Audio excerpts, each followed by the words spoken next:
అది అయిపోయిన తర్వాత ఎన్నికలు రావడము అది అంతా జరిగిపోయింది.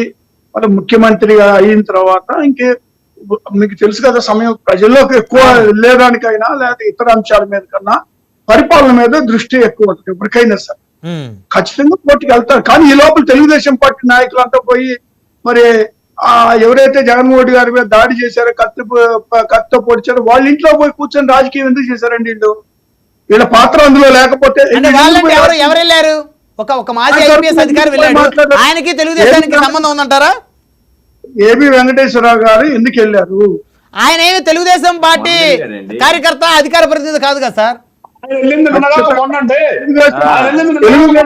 పార్టీకి ఆయన అధికార ప్రతినిధి కన్నా కార్యకర్త కన్నా ఆయన అధికారంలో ఉన్నప్పుడే, ఎస్పీగా అధికారంలో ఉన్నప్పుడే, ఆయన ఇంటెలిజెన్స్ చీఫ్ గా ఉన్నప్పుడే 23 మందిని ఎమ్మెల్యేలని తెలుగుదేశం పార్టీలో చేర్చినటువంటి ఘనత ఏబి వెంకటేశ్వరరావు గారు. ఓకే. కాబట్టి మళ్ళీ ఇప్పుడు ఆయన ఇంటికి వెళ్ళి ఏదో రాజకీయం చేసి జగన్మోహన్ రెడ్డి గారిని ఏదో వాళ్ళతో ఏదో ఒకటి చెప్పించాలని అగ్నిస్ట్ గా జగన్మోహన్ రెడ్డి గారికి అనేది ప్రయత్నం చేస్తున్నారు. సరే, ఏది ఏమో అది కోర్టులో ఉన్నటువంటి అంశం, దాని గురించి ఇక మనం ఎక్కువ మాట్లాడటం అనవసరం. ఖచ్చితంగా ఏదో ఒక రోజు ఖచ్చితంగా కోర్టుకి వెళ్తారు, దాని మీద విచారణ జరుగుతుంది. అంతేకాని అదేదో పెద్ద ఇష్యూ లేదా ఆయన చేయించుకున్నాడు అని వీళ్ళు మాట్లాడటం అనేటువంటి చూస్తే ఆశ్చర్యం కలిగిస్తా ఉంది.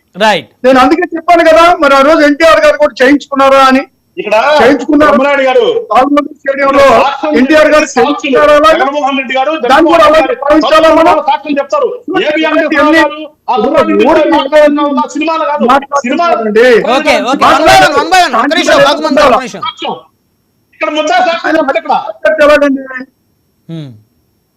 రమణాయుడు గారు ఇప్పుడు జగన్మోహన్ రెడ్డి గారు ఇప్పుడు రక్షణ కావాలి అని కోర్టుకు వెళ్ళారనే దాన్ని తప్పు పట్టాల్సిన అవసరం ఏముంది?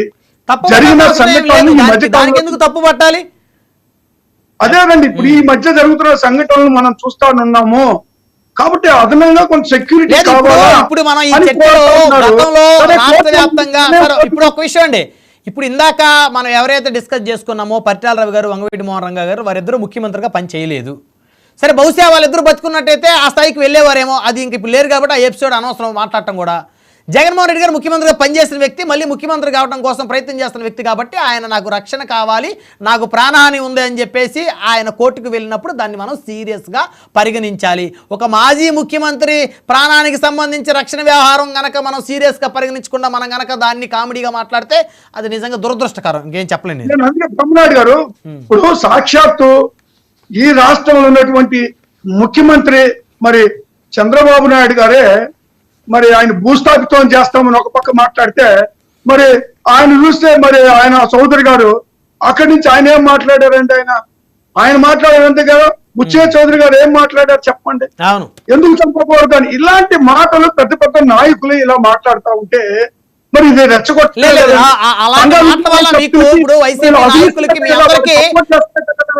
లేదు, మీకు ఆందోళన కలిగించడంలో ఎలాంటి అనుమానం లేదు. ఎందుకంటే అంత పెద్ద సీనియర్ నేతలు ఆ విధంగా మాట్లాడుతున్నారు కాబట్టి పరిస్థితులు చూస్తుంటే మీ భయాలు మీకుంటాయి. మీ అధినాయకుడి ప్రాణాన్ని కాపాడుకోవాల్సిన బాధ్యత మీకుంటుంది. దాని మీద మీరు పోరాటం చేయొచ్చు, దానికి ఏం తప్పులేదు.